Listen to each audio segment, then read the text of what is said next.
Hello everyone, आज हम continue करने जा रहे हैं एक्सरसाइज 8.1 के रिमेनिंग क्वेश्चन। तो चलिए आज हम पढ़ते हैं जितने भी क्वेश्चन बचे हुए हैं उनको एक्सरसाइज 8.1 के। तो चलिए शुरू करते हैं। क्वेश्चन नंबर 9 में कहा जा रहा है in triangle ABC right angle at B if tan A is equal to 1/√3 then find the value of part first sin A cos C plus cos A sin C and second part cos A cos C minus sin A sin C। देखिए हमें question में ये given है कि ABC एक right angle triangle है जो B पे राइट एंगल्ड है। तो सबसे पहले एक राइट एंगल ट्रायंगल बना लेते हैं जो B पे राइट एंगल्ड हो। तो हमने एक ट्रायंगल बना लिया ABC जो कि किस पर राइट एंगल्ड है, B पर। नाउ हमसे कहा जा रहा है कि tan A की वैल्यू हमें गिवन है 1/√3, तो हम A से मान लेते हैं और C से मान लेते हैं। कोई इशू नहीं है, आप A से भी मान सकते हैं, बट A हमें गिवन है भाई tan A की वैल्यू 1/√3। तो मैं कह सकता हूँ with the help of this trigonometric ratio मैं बाकी की सारी ट्रिग्नोमेट्रिक रेशियोज निकाल सकता हूँ। tan A की वैल्यू मेरे को पता है 1/√3 और tan का फॉर्मूला मुझे पता है, पढ़ ले बेटा पढ़ ले वरना होना है बर्बाद। तो tan का फॉर्मूला होता है P/B। तो यहाँ से हो जाएगा perpendicular upon base which is equal to इस एंगल के रेस्पेक्ट में परपेंडिकुलर ये हो जाएगा, बेस ये हो जाएगा और हाइपोटेनियस ये हो जाएगा।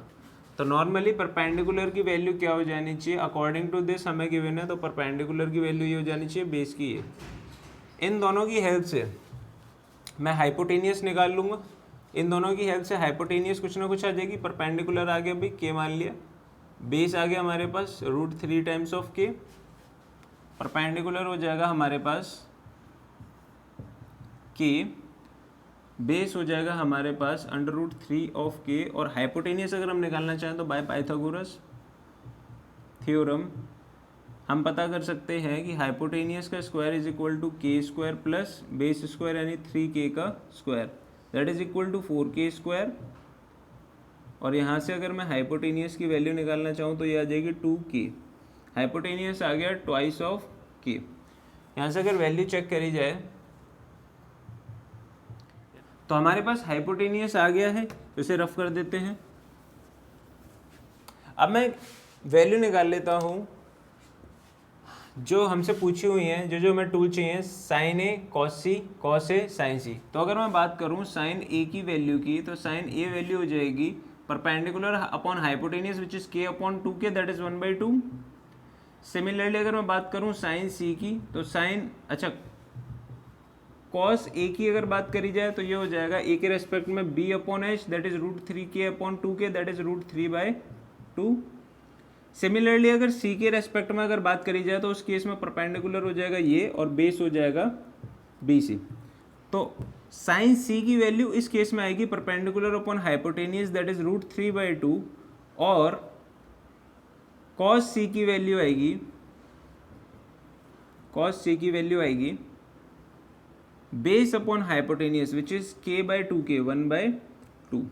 तो मेरे पास ये सारी वैल्यूज आ गई हैं जिनकी हमें जरूरत पड़ने वाली है। तो चलिए देखते हैं क्वेश्चन में क्या पूछा हुआ है। क्वेश्चन में पूछा हुआ है sin A cos C plus cos A sin C की वैल्यू बताइए। तो sin A की वैल्यू मेरे पास है 1/2 इंटू cos C की वैल्यू मेरे पास है 1/2 प्लस cos A की वैल्यू हमारे पास है √3/2 और sin C की वैल्यू हमारे पास है दैट इज √3/2। ये हो जाएगा 1/4, 1 का मल्टीप्लाई 1 से करोगे, 2 का 2 से करोगे 4, प्लस की जगह प्लस, √3 का मल्टीप्लाई जब √3 से होता है तो आ जाता है 3, 2 का मल्टीप्लाई 2 से 4 which is equal to LCM आ जाएगा 4, 1 + 3 which is equal to 4/4 that is equal to 1। तो हमारा आंसर आ जाएगा फर्स्ट वाले का 1। सिमिलरली अगर मैं सेकंड वाला क्वेश्चन जो हमसे पूछा हुआ है वो निकालने की कोशिश करें तो ये हो जाएगा cos A cos C। तो cos A की वैल्यू हमारे पास है √3/2 इंटू cos C की वैल्यू भी हमारे पास है 1/2 minus sin A that is equal to 1/2 into sin C that is equal to √3/2। तो ये सॉल्व करने पर आएगा √3 into 1 that is √3, 2 into 2 that is 4 minus 1 into √3, 2 into 2 4। तो same value with opposite sign cancel out होकर के answer कितना देंगे 0। तो सेकंड वाले का हमारा आंसर क्या हो जाएगा 0। फर्स्ट पार्ट का आंसर 1 एंड सेकंड पार्ट का आंसर 0। तो आई होप ये क्वेश्चन आपको क्लियर हो गया हो अच्छे से। तो चलिए बढ़ते हैं नेक्स्ट क्वेश्चन की तरफ। क्वेश्चन नंबर 10 में कहा जा रहा है in a triangle P Q R right angle at Q PR plus QR is equal to 25 centimeter and PQ is equal to 5 centimeter. Then determine the value of sin P, cos P, tan P. हमें question में given है कि PQR एक right angle triangle है जो कि Q पर right angled है। PR प्लस QR का सम हमें गिवन है 25 और PQ की वैल्यू गिवन है हमें 5 सेंटीमीटर। तो PQ तो हमें गिवन है 5 सेंटीमीटर, PQ हमें गिवन है 5 सेंटीमीटर और PR प्लस QR का सम हमें गिवन है 25 सेंटीमीटर। तो एक काम करते हैं,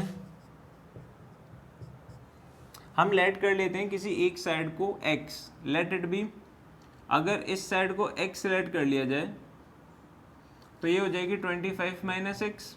देखिए क्वेश्चन में पूछा गया साइन पी, कॉस पी और टेन पी की वैल्यू हमें पता करनी है। तो अगर हमें ट्रायंगल की तीनों साइड पता चल जाए तो हम फाइंड कर सकते हैं कोई सा भी trigonometric ratio with respect to P and R. तो हम साइन कॉस टेन पी के रेस्पेक्ट में इजीली पता कर सकते हैं अगर हमें क्यू आर और पी आर की सेपरेट वैल्यू पता चल जाए तो हमारा मेन फोकस रहने वाला है कि what is the value of R Q and R P. तो देखिए हमें ये गिवन है P R plus Q R is equal to 25 और अगर लेट कर लिया जाए let Q R be x, then P R कितने का हो जाएगा अगर क्यू आर को x मान लिया गया है, यहाँ से पी आर की वैल्यू आ जाएगी 25 माइनस एक्स। अगर मैंने क्यू आर को x मान लिया तो पी आर की वैल्यू यहाँ से आ जाएगी 25 माइनस क्यू आर यानी 25 माइनस एक्स, तो पी आर की वैल्यू हो जाएगी 25 माइनस एक्स। अब मेरे को पता है कि अगर ये तीनों साइड्स एक रेक्टेंगल ट्रायंगल की साइड हैं तो ये पाइथागोरस थ्योरम को बिल्कुल फॉलो करेंगी। तो मैं कह सकता हूँ by Pythagoras theorem P R का square is equal to Q R का स्क्वायर प्लस पी क्यू का square which is equal to 25 minus X. P R हमें गिवन है 25 माइनस एक्स, क्यू आर हमारे पास है एक्स और पी क्यू हमारे पास 5। तो यहाँ से वैल्यू आएगी ये, अगर हम फॉर्मूला ओपन कर दें ए स्क्वायर दैट इज़ 25 का square plus b square minus 2ab that is equal to x square plus 25, ये हो जाएगा 625 plus x square minus 50 of x is equal to x square plus 25। X square से x square cancel out हो जाएगा और यहाँ से value 50x right side पहुँच जाएगा, ये हो जाएगा 625 minus 25 which is equal to 600 और यहाँ से x की वैल्यू आ जाएगी हमारे पास, x इज इक्वल टू आ जाएगा 600 by 50 which is equal to 12। तो x की वैल्यू आ गई 12। अगर x की वैल्यू 12 आ गई हमारे पास तो मैं कह सकता हूँ क्यू आर जो साइड है वो हो जाएगी 12 सेंटीमीटर, क्यू आर जो साइड है वो हो जाएगी 12 सेंटीमीटर और ये हो जाएगी 25 minus 12 which is equal to 13 unit. और हमें पता है पी के रेस्पेक्ट में हमसे क्वेश्चन पूछा जा रहा है तो इसके सामने वाली साइड क्या रही होगी, परपेंडिकुलर, ये वाली साइड क्या रही होगी, हाइपोटेनियस, बची हुई बेस। तो हमारे पास आ जाएगा कि भाई हाइपोटेनियस है 13, बेस है 5 और परपेंडिकुलर आ गया 12।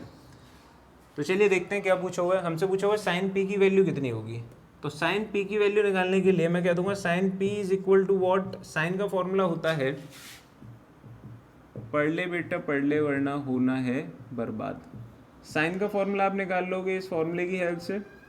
साइन हो जाएगा परपेंडिकुलर अपॉन हाइपोटेनियस, तो पी अपॉन एच, परपेंडिकुलर क्या है इस केस में 12 that is R Q upon R P, hypotenuse that is 12 by 13। तो साइन पी आ जाएगा हमारे पास कितना 12 बाई 13। सिमिलरली कॉस पी की वैल्यू अगर हमें निकालनी है तो कॉस पी का फॉर्मूला होता है, कॉस का फॉर्मूला होता है B upon H which is equal to B upon H और बी हमें गिवन है base 5 upon hypotenuse that is 13। तो कॉस पी हो जाएगा 5 बाई 13। सिमिलरली अगर हमसे पूछा जा रहा है टेन पी की वैल्यू क्या होगी तो आप कह दोगे सर टेन का फॉर्मूला होता है perpendicular upon base P upon B that is 12 by 5। तो 10 की वैल्यू हो जाएगी 12 बाई 5। तो हमसे जो जो क्वेश्चन पूछा हुआ था sine P, cos P, tan P हम निकाल सकते हैं अगर हमारे पास ट्रायंगल की तीनों साइड हों तो। हमने सबसे पहले साइड निकाल ली, उसके बाद हमने ट्रिग्नोमेट्रिक रेशियोज के फॉर्मूले पुट करे, देन हमारे पास साइन पी भी आ गया, कॉस पी भी आ गया और टेन पी भी आ गया। साइन पी की वैल्यू आ रही है 12/13, कॉस पी की 5/13 एंड टेन पी की 12/5। तो इस तरीके से हम ये सारे ट्रिग्नोमेट्रिक रेशियो निकाल सकते हैं। चलिए बढ़ते हैं अगले क्वेश्चन की तरफ। Question number 11। क्वेश्चन नंबर 11 में हमें बताना है कि जो स्टेटमेंट हमें दी गई है वो ट्रू है या फॉल्स है, और हमें जस्टिफाई करना है अपने आंसर को। तो देखिए पहला क्वेश्चन में हमें गिवन है the value of tan a is always less than 1। हमसे बोला कि क्या tan a की वैल्यू हमेशा 1 से कम होती है। चेक कर लेते हैं। tan a is less than 1, इसका मतलब perpendicular upon base less than 1 होना चाहिए, क्योंकि tan की वैल्यू क्या होती है, perpendicular upon base. Perpendicular is always less than base. क्या ये स्टेटमेंट सही है? क्या किसी ट्रायंगल में हमेशा परपेंडिकुलर बेस से छोटा होता है?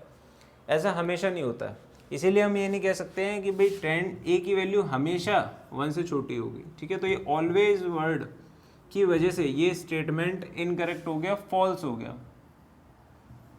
तो इसका आंसर क्या हो जाएगा? फॉल्स। तो चलिए बढ़ते हैं नेक्स्ट क्वेश्चन की तरफ। क्वेश्चन नंबर 11 की सेकंड पार्ट में ये पूछा हुआ है sec a की वैल्यू 12/5 गिवन है for some value of angle a। अच्छा, ये पूछा जा रहा है क्या sec a की वैल्यू 12/5 हो सकती है किसी एंगल a के लिए? तो चलिए हम देख लेते हैं। sec का फॉर्मूला होता है पढ़ ले बेटा पढ़ ले वरना होना है बर्बाद। तो sec का फॉर्मूला होता है दैट इज cos का रेसिप्रोकल sec होता है, तो ये हो जाएगा h/b। तो sec a का फॉर्मूला होता है h/b, जो कि हमें दे रखा है 12/5, और हमें पता है कि हाइपोटेनियस बेस से बड़ा ही होता है, तो इस केस में भी 12 5 से बड़ा ही है। तो यस sec a की वैल्यू 12/5 पॉसिबल है। तो देयरफॉर आंसर क्या हो जाएगा? ट्रू। इस स्टेटमेंट का आंसर हो जाएगा ट्रू। ये बात एकदम सही है। देखिए नेक्स्ट क्वेश्चन में हमसे पूछा जा रहा है 11th के थर्ड पार्ट में cos a इज द एब्रीविएशन और used for the cosecant of a। तो देखिए हमने मेरे ख्याल से फर्स्ट लेक्चर में कंप्लीट कर रखा है।